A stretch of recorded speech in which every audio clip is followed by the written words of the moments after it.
Bonjour à tous, alors nouvelle vidéo unboxing BD aujourd'hui. J'ai fini un petit peu avec, pour un moment en tout cas, la presse BD, hein, puis j'ai fait quand même 4 vidéos dessus. Alors je vais reprendre aujourd'hui avec un monument de la BD franco-belge, en vous montrant quelque chose qui n'est pas vraiment une BD, mais un livre sur un auteur de BD. Je vais parler de ce livre-là, c'est un très gros livre, hein, grand et bien épais, sur Joseph Gillin, dit JG, un monument donc de la BD franco-belge. Il y a un livre qui est sorti il y a à peu près un an, je crois, en novembre 2020, donc qui est ce livre que j'ai entre les mains, qui a été écrit par François Deneuillet, à ne pas confondre avec Christian Denaillet, le dessinateur.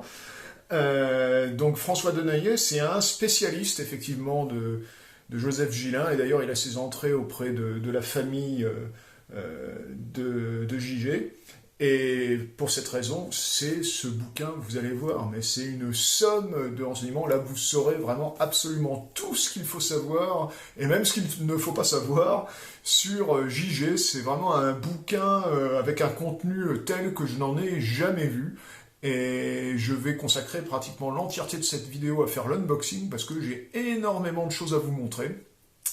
Alors, je vais d'ailleurs vous montrer ça de manière plus ou moins exhaustive quand même, parce que je me suis rendu compte qu'il est quand même assez difficile de se procurer ce livre. Alors, pour une bonne raison, c'est que c'est un livre qui est auto-édité, donc par son auteur. Alors, il y a un site internet quand même, c'est le musée JG. Je vais vous mettre l'adresse en description. Donc, moi, pour avoir le bouquin, bêtement, j'ai contacté l'auteur par l'intermédiaire de son site. Problème, c'est un bouquin qui est quand même relativement cher. Enfin, il est vous, hein, 39 euros. Et le problème, c'est que l'auteur me demandait des frais de port exorbitants. Je crois que c'était presque, je sais plus, je dis des bêtises peut-être, hein, peut-être 15 ou 20 euros, je sais plus. Enfin, c'est les frais de port de la poste, hein, parce que dès que c'est lourd à la poste, c'est très cher les expéditions. Et parce qu'il fait ça sur ses fonds personnels, hein, donc il veut pas perdre d'argent, ce que je comprends tout à fait. Mais moi, du coup, je trouvais que ça faisait un peu cher pour un bouquin. Donc il m'a dit, effectivement, il est conscient que c'est cher, donc il m'a gentiment dit qu'il avait des accords, enfin un accord avec le réseau Canal BD, et que je pouvais éventuellement le commander via le réseau Canal BD, et que les frais de port seraient un peu réduits. Alors c'est ce que j'ai fait, Donc je suis allé sur le site bdnet.com qui est affilié au réseau Canal BD. Alors, il y a d'autres sites, hein, ou n'importe quelle librairie du réseau qui a son propre site, ça doit marcher aussi. Le problème, c'est que j'ai dû attendre très longtemps pour l'obtenir, ce bouquin. J'ai attendu près de 2 mois, je crois, quelque chose comme ça. Je suppose que la librairie attend d'avoir un certain nombre de commandes avant de passer la commande à l'auteur, de façon effectivement à limiter les frais encore, parce que c'est pas un bouquin qui doit tirer à des milliers et des milliers d'exemplaires, c'est sûr. Donc j'ai fini quand même par l'avoir. Et c'est pour ça que je vous fais la vidéo que maintenant, parce que du coup je l'ai eu, je crois que je l'ai reçu, je crois que c'était à la fin du mois de février 2021. Et puis après, il a fallu que je prenne le temps de le lire, parce qu'il y a tellement de choses à lire et à admirer là-dedans que ça m'a pris du temps. J'ai pas lu ça en 2 heures, hein, loin de là. Il m'a fallu plusieurs mois pour le lire, hein, parce que je le lisais quand j'avais pas d'autres BD à lire, hein, puisqu'il faut bien que je lise un petit peu des BD si je veux vous faire des vidéos de temps en temps. Donc là, j'ai fini de le lire, et donc je vous fais la vidéo maintenant.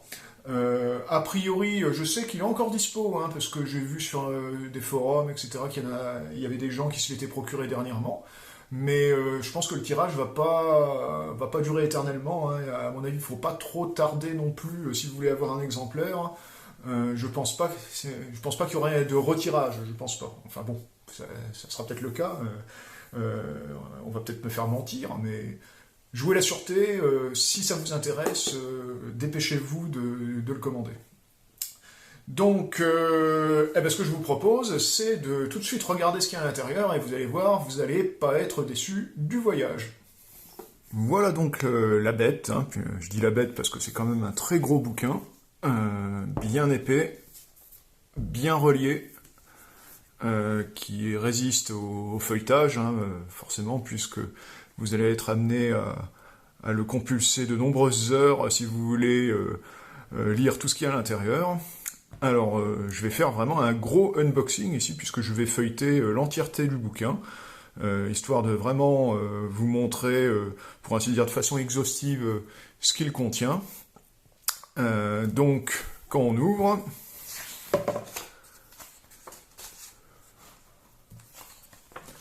on arrive d'abord là sur la gauche à une petite bio de l'auteur, François Deneuillet, dont on se rend compte qu'il baigne vraiment dans l'univers de JG depuis très longtemps, et il a eu accès à des documents complètement inédits, puisqu'il a eu l'accord de la famille, bien sûr, pour faire ce genre de bouquin, c'est indispensable. Vous allez d'ailleurs vous en rendre compte quand on va feuilleter l'ensemble. Alors ici, c'est une lettre de Franquin, une lettre hommage à JG, dont Franquin était vraiment très attaché, il était très attaché à ce dessinateur. Il a d'ailleurs vécu de nombreuses choses avec lui, en particulier un célèbre voyage qu'il a fait aux États-Unis avec JG et puis avec Maurice, entre autres. Maurice, l'auteur de Lucky Luke. Donc ça, c'est le sommaire du bouquin. Donc vous voyez, plus de 400 pages d'infos sur JG. Et on commence donc. Alors, le livre est organisé de façon chronologique, et on commence par les racines de JG, c'est-à-dire on commence vraiment par ses ancêtres. Tout ça, c'est illustré de photos de famille, qui datent pour certaines de très longtemps. Vous voyez, par exemple. Alors, le texte est très dense, mais il se lit très bien, il est très agréable à lire, ça se lit comme un roman, pour ainsi dire. Alors c'est illustré de photos d'époque et aussi de peintures qu'a fait JG, bon après coup bien sûr, parce que là il n'était pas encore né, mais il a fait beaucoup de peintures sur les gens de sa famille et puis sur sa jeunesse, donc ça permettait d'illustrer de façon très efficace toute cette partie sur l'ancien temps. Là par exemple, il a fait un magnifique portrait, le portrait date de 1930, mais là, on est encore au 19e siècle, quand on est dans ce chapitre. Donc, on nous explique tout sur sa famille. Alors, je vais pas raconter ici, c'est pas le but. Donc, et on continue. Alors, on se rend compte d'ailleurs au fil des documents que JG, c'était bien plus qu'un auteur de bande dessinée. C'était un artiste complet qui excellait dans de multiples techniques. On va s'en rendre compte. Alors voilà, le petit JG, en 1914, qui aurait pu croire qu'il deviendrait un artiste aussi doué. Photos de famille,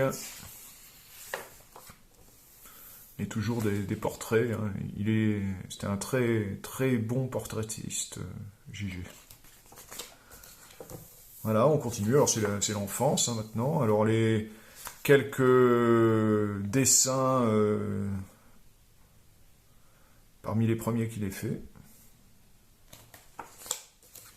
Donc là c'est un peu plus vieux, c'est du Valardi. Les photos d'enfance.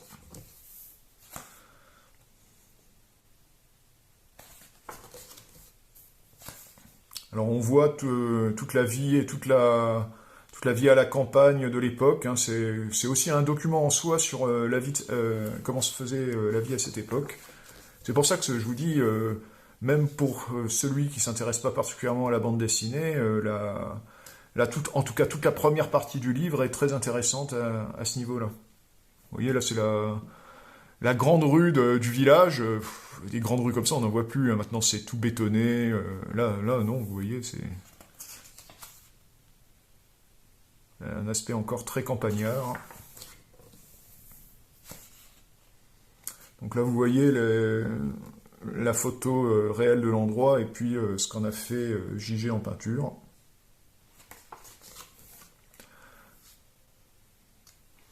Alors là, c'est des tableaux à connotation religieuse.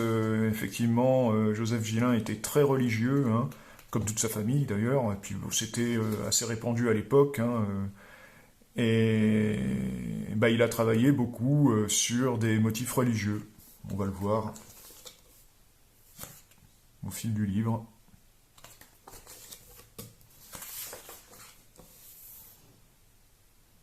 Donc là, c'est une gravure sur bois, par exemple. Je vous ai dit qu'il utilisait beaucoup de techniques différentes. Là, des premiers dessins, là, ça date de 1925. Ils disent que c'est probablement le plus ancien dessin de J.G. qui a pu être conservé.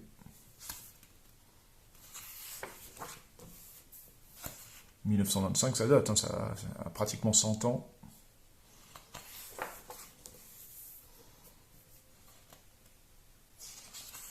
Un autre dessin des jeunes années.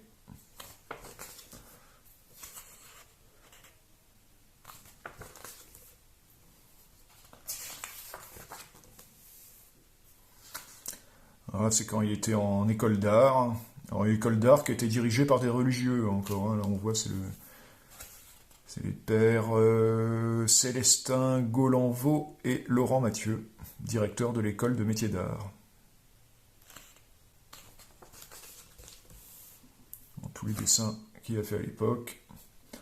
Alors, avec le règlement, les promenades ont lieu pour toutes les sections le dimanche et à certains jours de congé. Les élèves étaient quand même invités à communier fréquemment, même chaque jour, et à se confesser régulièrement. Bon, c'était une école d'art, mais bon, c'était quand même très très religieux. Les élèves se rendent acquéreurs de leurs outils. Il fallait acheter les outils.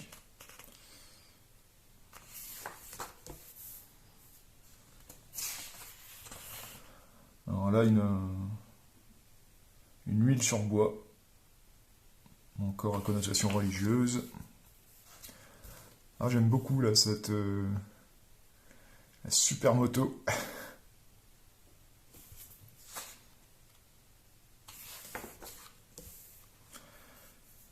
Donc là, J.G. faisait aussi de la sculpture, vous voyez.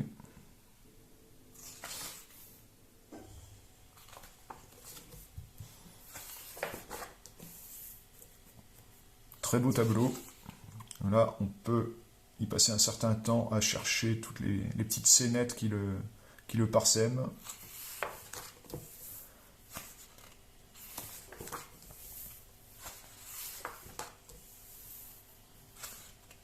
Donc là, une photo de J.G. en 1933. Il était encore bien jeune et bien svelte.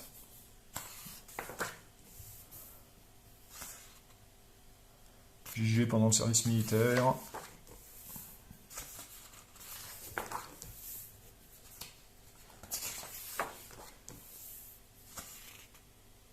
Bon, il signait encore Joseph Gillin. Hein.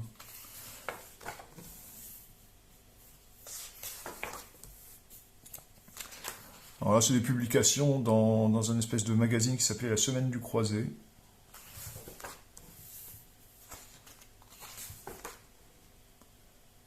Non, encore dans La Semaine du Croisé.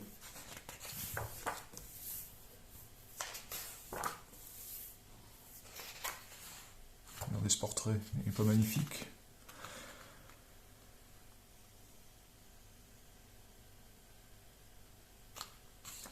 Donc là, c'est du laiton repoussé. Oui, une autre technique encore. Et puis là, on a à nouveau une sculpture, la tête d'Annie Gillin.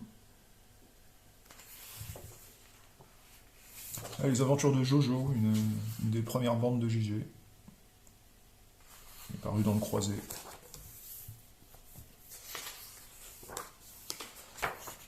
Donc là, encore un beau tableau, avec quelques détails ici. Et voilà Spirou. Alors Spirou, que J.G. a dessiné, hein, c'est pas lui qui l'a créé, c'est Rob Vell, mais il l'a repris avec succès. Et puis en parallèle, il faisait une autre série qui s'appelait Blondin et Cirage, dont il est très difficile de trouver les albums actuellement. Hein, ce serait quand même pas mal qu'il y ait un éditeur, pourquoi pas Dupuis, qui s'attelle à la réédition intégrale de Blondin et Cirage, parce qu'il y a vraiment beaucoup de matériel plutôt.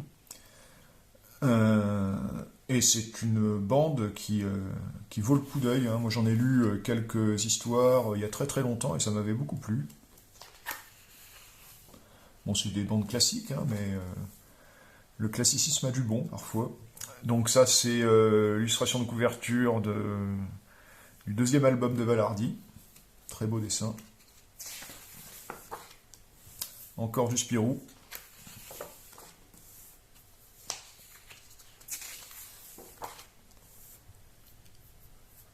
Blondin et Cirage.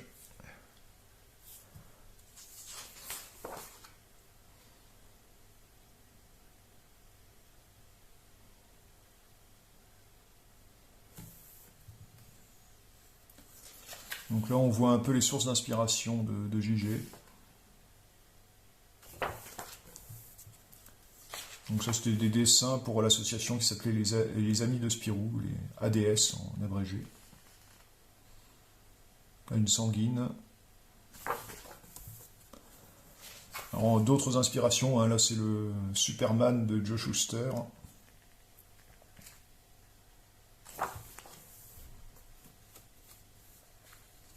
Encore des sculptures. Toujours Spirou, l'almanach Spirou. Alors, Christophe Colomb. Il a fait une grande histoire sur Christophe Colomb. Bah, pareil, hein, qui est devenu invisible depuis. Hein. Il y aurait beaucoup à faire à ressortir les travaux de JG. Alors, il y en a certains, effectivement, je comprends les éditeurs qui hésitent un peu parce que c'est quand même la pensée, les mœurs de l'époque n'étaient pas du tout les mêmes que maintenant. Donc au mieux ça paraît daté, au pire ça paraît pour certains un peu rétrograde. Mais c'est malgré tout très sympathique à lire, hein. Moi j'en ai lu, j'ai mis la main sur quelques vieux magazines, comme ça j'ai pu lire, pas forcément des histoires en entier, mais au moins des extraits, et c'était quand même, ça valait le coup.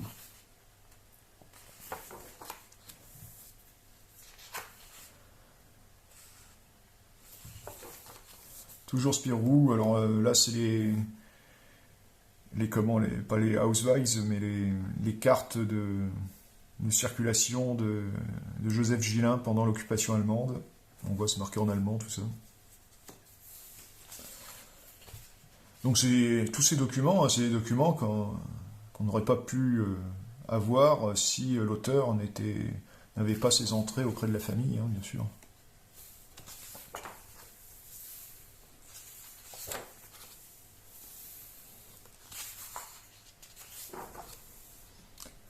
Donc là, c'est Valardi.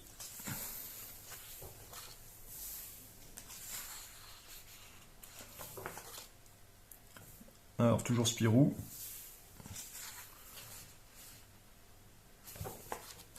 Alors, vous voyez que le dessin de l'époque, le dessin de JG, ressemble assez peu à ce qu'il fera après, hein, parce que il a su faire évoluer son dessin, hein, pour s'adapter au goût de l'époque. Donc ce dessin de Spirou, bon, il était en phase avec ce qui se faisait dans les années 40.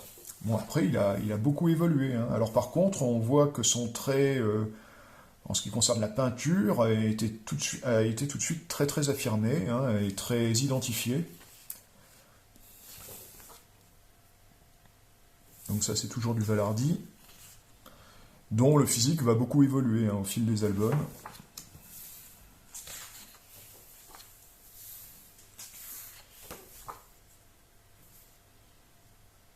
Alors là, on voit deux cases extraites des deux versions qu'a fait JG d'un de ses albums les plus célèbres qui s'appelle Don Bosco, album qui a eu beaucoup de succès, à tel point qu'il en a fait une seconde version. Alors bien sûr, c'est ici la seconde version et ici la première. Ces deux versions ont été faites à pas tout à fait 10 ans d'intervalle, mais presque. On voit quand même la nette évolution de son trait entre les deux versions.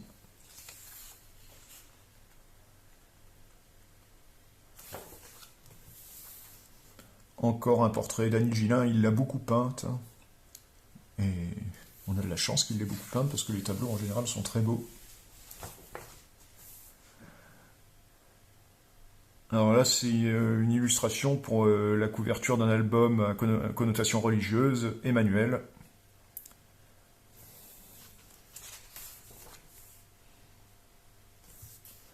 Alors JG, il a aussi participé à d'autres séries qu'il n'a pas forcément créées. Là, c'est Bug Danny, dont il a fait la couverture du premier album, les Jap Attack. Donc ça, c'est encore du Blondin et Cirage. Quelques caricatures. Des couvertures pour Bonne Soirée, un journal auquel il a pas mal participé en tant qu'artiste pour les couvertures. Et Bonne Soirée, c'était un magazine, on va dire féminin, bon, qui n'avait pas grand intérêt en soi, mais ils avaient souvent des très belles couvertures à cause des artistes qu'ils employaient, et JG en faisait partie. Bon, il a fait des couvertures pour le Moustique aussi.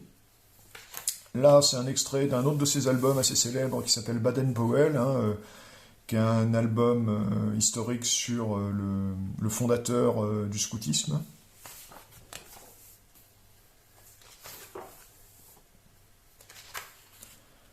Valardi, Blondin et Cirage.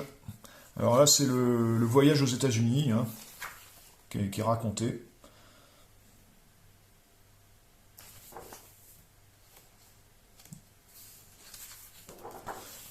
Donc ça, bien sûr, c'est Jerry Spring, un des héros les plus célèbres de JG.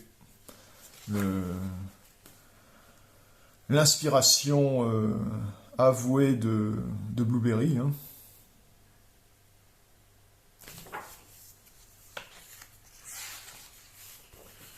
Là, c'est au Mexique. Blondin et Cirage au Mexique. Alors, du fait de ces voyages, JG avait énormément de documentation, et donc ces albums qui se passaient en Amérique faisaient extrêmement vrai, ce qui n'était pas le cas des autres albums, puisque je vous rappelle qu'à l'époque, il n'y avait pas d'internet, donc la documentation était très difficile à trouver, et rien ne valait le déplacement sur les lieux mêmes pour pouvoir se documenter, ce que faisait JG.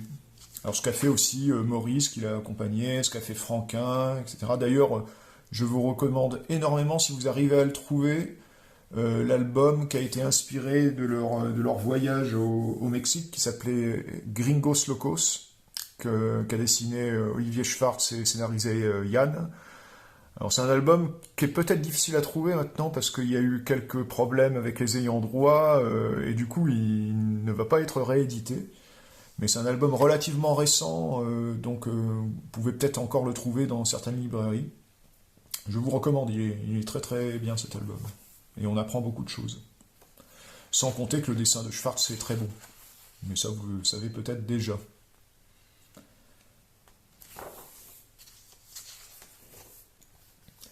Donc on reste aux États-Unis, toujours, là dans le Connecticut.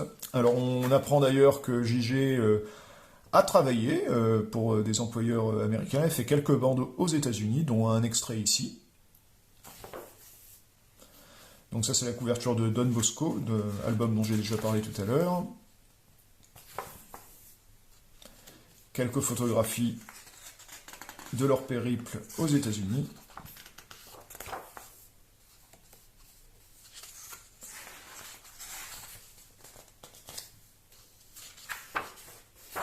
Donc là, c'est Maurice, ici, l'auteur de Lucky Luke.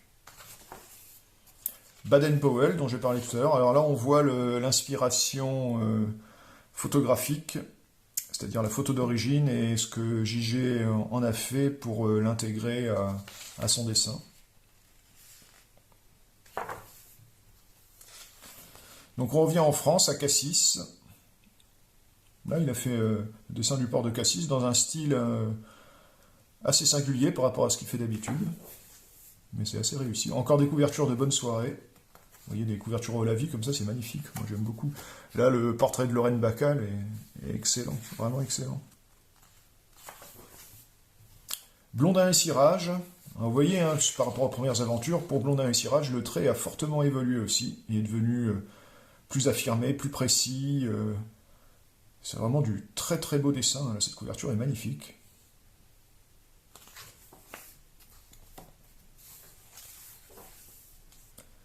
Spirou et les hommes grenouilles.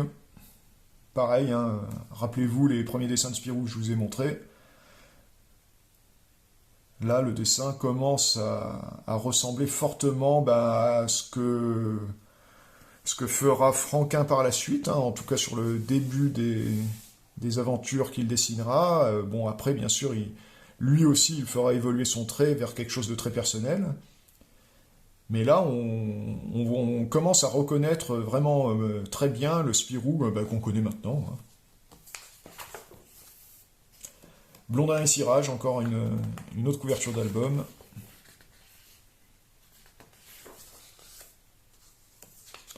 Bon, d'ailleurs, là, le Nègre Blanc, je ne sais pas si c'est un titre qui passerait aujourd'hui.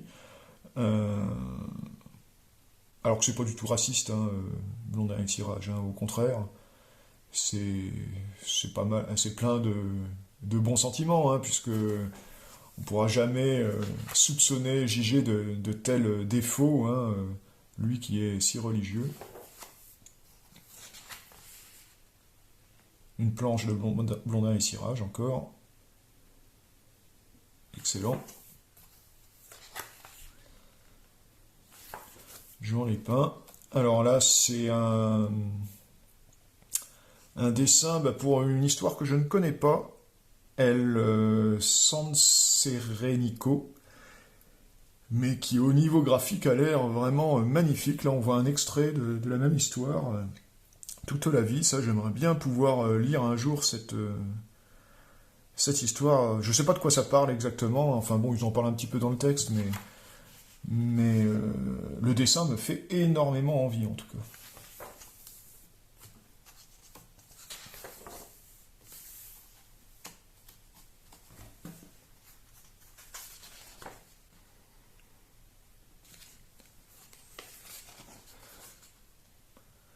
Donc ça, c'est Blancasque, un autre grand album de JG, qui a eu un petit peu moins de succès, si je me rappelle bien, mais bon, c'est quand même un très bon album.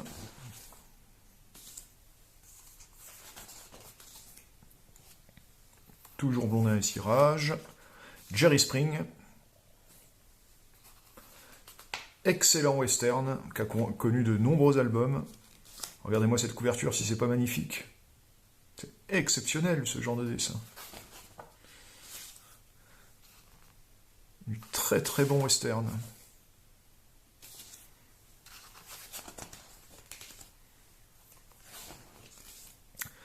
Alors ça, c'est sa fameuse maison de Champrosé qu'il va entièrement bâtir, enfin retaper, adapter à ses besoins. Il va y passer beaucoup de temps. D'ailleurs, vous voyez, c'est quand même assez impressionnant. On a même les plans d'architecte, tous les documents, les photos du chantier, etc. Quand je vous dis que dans ce livre, il y a absolument tout de la vie de JG, ce n'est pas mentir, hein, c'est vraiment la vérité. Vous avez absolument tout, vraiment tout.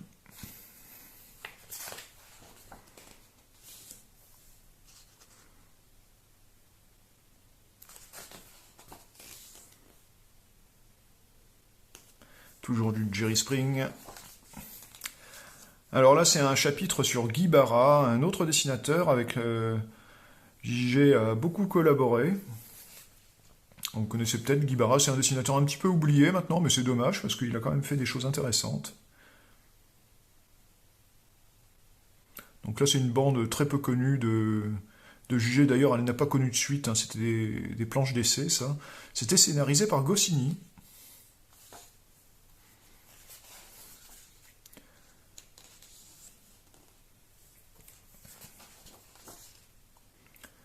Jerry Spring, toujours. Donc là, c'est une planche de Guy Barra, mais bon, assistée de Gillin. C'est marqué Barra & Co. C'est pas pour rien.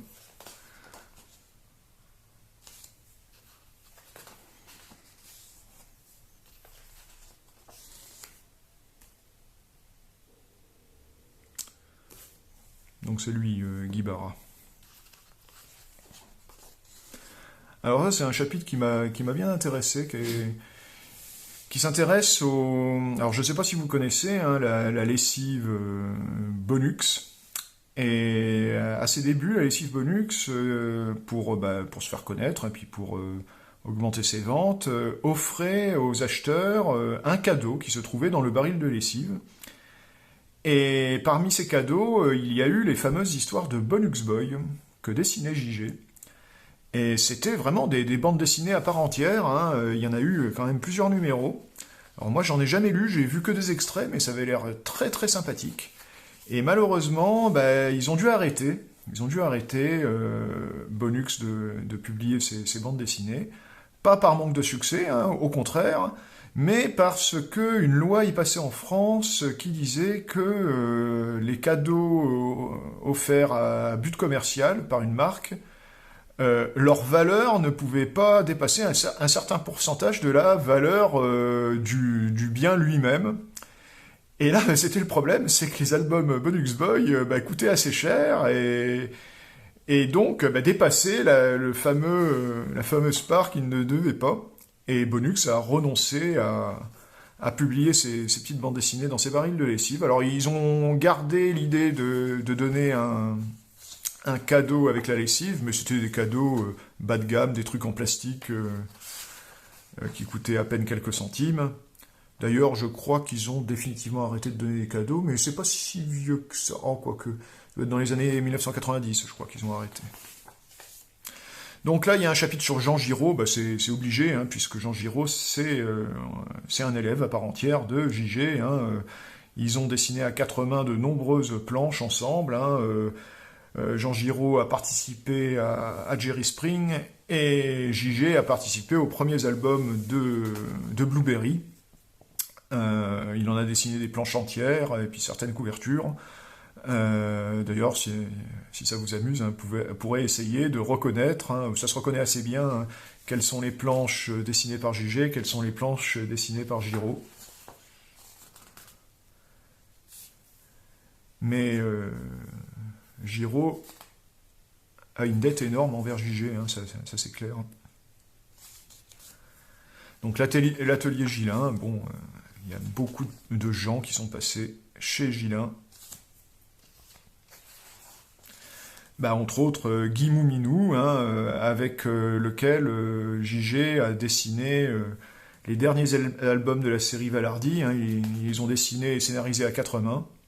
Alors c'est des albums qui ont quelques détracteurs. Moi je trouve pas. Je trouve que c'est des albums qui sont vraiment réussis. Alors effectivement, ils ont une ambiance très différente des premiers albums de Valardy, mais bon, pourquoi il aurait fallu toujours garder le même type d'ambiance? Non, moi je trouve, c'est les albums qu'on dit les albums yéyé de Valardy, je trouve qu'ils sont très bien. Moi je trouve, même si c'est pas forcément Valardy qui a toujours la vedette, d'un point de vue graphique ils sont très réussis, d'un point de vue scénario, ils sont tout à fait honorables. Alors voilà, là par exemple, ça c'est la couverture du premier album de Blueberry, Fort Navajo, qui a été dessiné par JG. C'est signé clairement, il n'y a pas d'ambiguïté à ce niveau.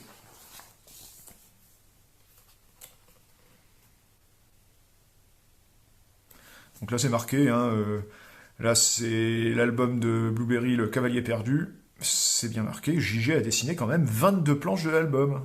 Donc c'est pas rien, hein.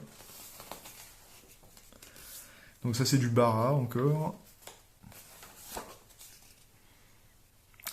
Alors ce dessin, moi c'est... Quand je l'ai vu, je me suis dit, mais mince, ça c'est du JG. Si j'avais pas eu l'info, j'aurais pu penser que c'était du De Rib, un extrait de Buddy Langouet ou de Celui qui est né deux fois. Mais non, c'est du JG. Comme quoi, De Rib doit avoir aussi... doit avoir lu du JG dans sa jeunesse.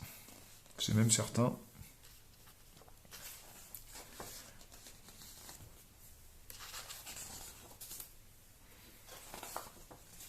Alors là, c'est un chapitre sur Jacques Loeb,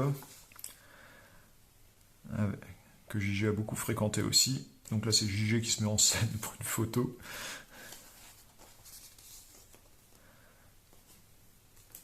Jerry Spring.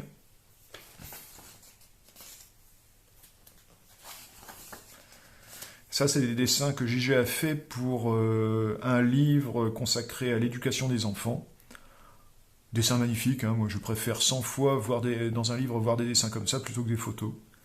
Donc ça, c'est d'autres séries qu'a fait JG, alors que des séries qui ont complètement disparu. Pareil, hein, ça serait bien de pouvoir remettre la main dessus, hein, si un micro-éditeur pouvait s'en charger.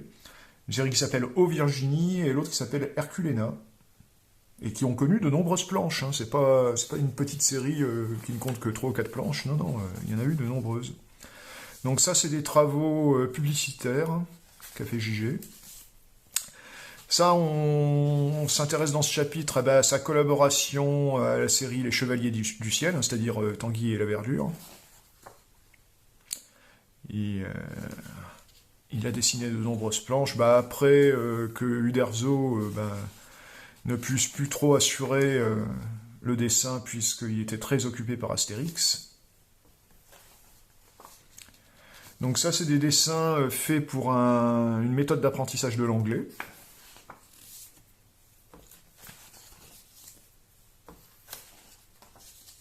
Toujours du Jerry Spring, là il y a du Tanguy et la Verdure.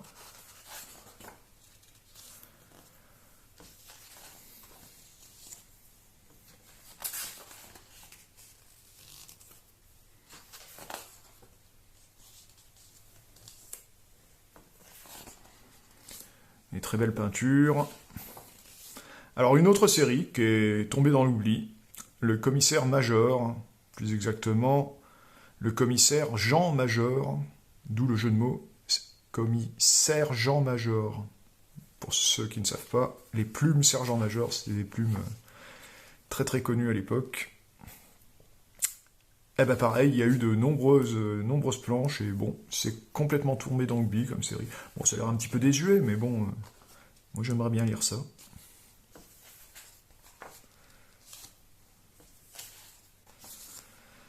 À nouveau en voyage, en Amérique, New York, Montréal. Encore le commissaire Major. Alors là, c'est une planche extraite d'un album qu'a fait JG en adaptant le célèbre film de Tonino Valerei, qui s'appelle Mon nom est personne. Alors film qui n'est pas réalisé, mais produit par Sergio Leone, avec Terence Hill et Henry Fonda. Alors Terence Hill qu'on reconnaît ici, Henry Fonda est derrière. Et c'est un film que j'apprécie tout particulièrement d'ailleurs, et j'aimerais beaucoup lire cette adaptation qu'en a fait JG. Hein. Bon, là on le voit d'ailleurs sur le tournage, hein, sur la photo on voit Henry Fonda d'ailleurs ici, et Sergio Leone de dos. Là c'est Terence Hill. Puis là, on le voit en train de dessiner, JG. Alors, le retour de Jerry Spring, hein, bien sûr. Hein. Jerry Spring, le commissaire major.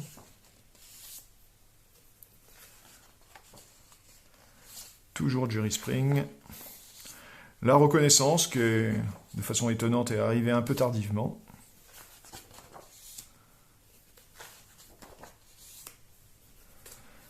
Pas mal de caricatures.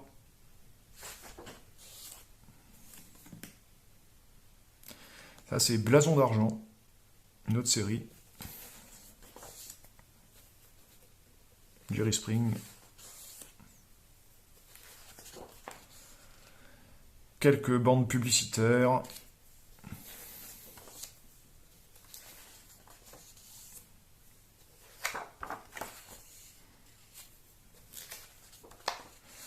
Un chapitre sur Super As, une revue qui a été assez éphémère au final et qui pourtant avait un contenu extrêmement prestigieux hein, au niveau des dessinateurs et scénaristes qui y participaient.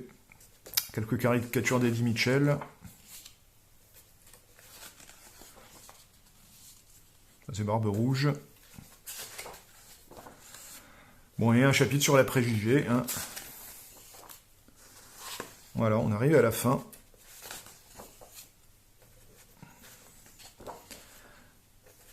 Vous voyez cet album qui est quand même assez monstrueux. Moi, il m'a fallu un certain temps pour le lire, hein, mais ça se lit très très bien, j'ai trouvé ça passionnant. Donc au final, je ne peux que vous le recommander, hein. Bon, bien sûr, il ne contient pas de bonus à proprement parler. C'est pour ça que je ne mets pas de note de bonus, hein, mais c'est un bonus à lui tout seul, hein. Au niveau fabrication, je vous ai dit, c'est du tout bon, hein, le papier est assez mat, donc ça va, on profite bien des dessins, la qualité d'impression est très bonne, donc ça mérite un bon 4 sur 5 en qualité de fabrication. Et au niveau de l'intérêt général, de la note générale, là c'est sans hésiter que je vais mettre un 5 sur 5, hein. Si je pouvais mettre 6 sur 5, je le mettrais. C'est vraiment exceptionnel. Des bouquins sur la vie des auteurs comme ça, j'en ai jamais vu. À mon avis, ça va devenir le nouveau maître étalon de la biographie du dessinateur de BD, ce livre. C'est vraiment magnifique. Bravo, un grand bravo à François Deneuillet qui a fait un boulot mais vraiment exceptionnel. Je ne sais pas combien de temps il lui a fallu pour finir ce livre, mais c'est vraiment un travail de titan. Bravo et merci à lui.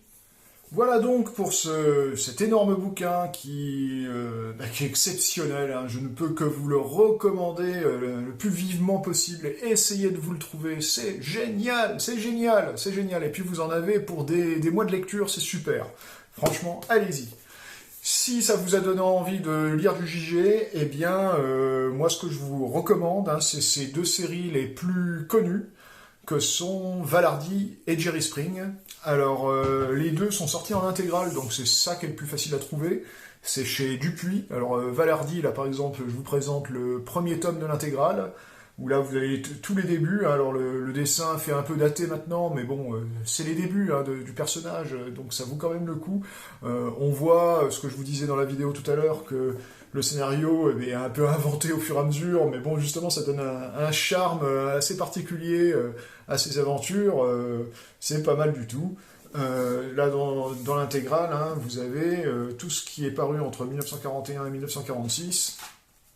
Je vais vous montrer quand même. Alors, c'est comme dans toutes les intégrales Dupuis, il y a un dossier d'introduction qui est superbe, qui est plein d'infos, plein d'images. C'est génial, leur dossier chez Dupuis. Je ne sais pas si vous connaissez, mais si vous ne connaissez pas, allez-y, hein, les intégrales, parfois, valent le coup de les acheter, rien que pour le dossier d'introduction, tellement il est bien foutu. Et puis après, vous avez donc les dessins, les histoires de Valardy. Alors ça, c'est le premier tome, hein, pour ceux qui seraient un peu rebutés par le dessin un peu daté. Vous pouvez sauter directement, par exemple, au 4e tome de l'intégrale, où là, le dessin devient absolument génial. Là, c'est du dessin plus classique, on va dire, hein, mais c'est super. Là, donc les albums, là-dedans, il y a Soleil Noir, Le Gang du Diamant, L'Affaire Barnes, Le Mauvais Oeil, que du bon, et toujours avec un dossier super en introduction.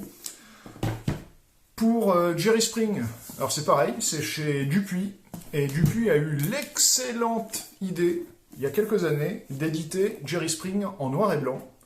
Et ça, c'est absolument super comme idée, parce que, alors du coup, le dessin de JG éclate à chaque page, c'est absolument magnifique. En plus, sur du papier bien mat, c'est super. Les noirs, vraiment, ils claquent vraiment, c'est super. Sans compter que, comme toujours, vous avez un dossier introductif qui est excellentissime. Donc ça, c'est le premier tome, avec Golden Creek, le Yucca Ranch, Lune d'Argent et Trafic d'Armes. Donc 4 albums dans ce premier tome de l'intégrale. Bon, je ne vous les présente pas tous, hein. Là, c'est le 5e tome de l'intégrale, le 5e et dernier. Toujours en noir et blanc, l'intégrale en noir et blanc. C'est dispo, ça, hein. Vous pouvez le trouver chez Dupuis. Là, dans le dernier tome, vous avez 5 albums. Jerry contre KKK, contre le Ku Klux Klan, Le Duel, L'Or de Personne, La Fille du Canyon et Le Grand Calumet. Regardez les dessins, c'est magnifique, c'est magnifique. Là, franchement, vous pouvez vous arrêter de longues secondes sur chaque planche et admirer l'artiste qu'était JG. Voilà, j'espère vous avoir donné envie, en tout cas c'était le but, hein. Moi, je ne me lasse pas de regarder ces superbes dessins. Donc c'est tout pour aujourd'hui, et puis je vous donne rendez-vous dans une prochaine vidéo Unboxing BD. Allez, ciao!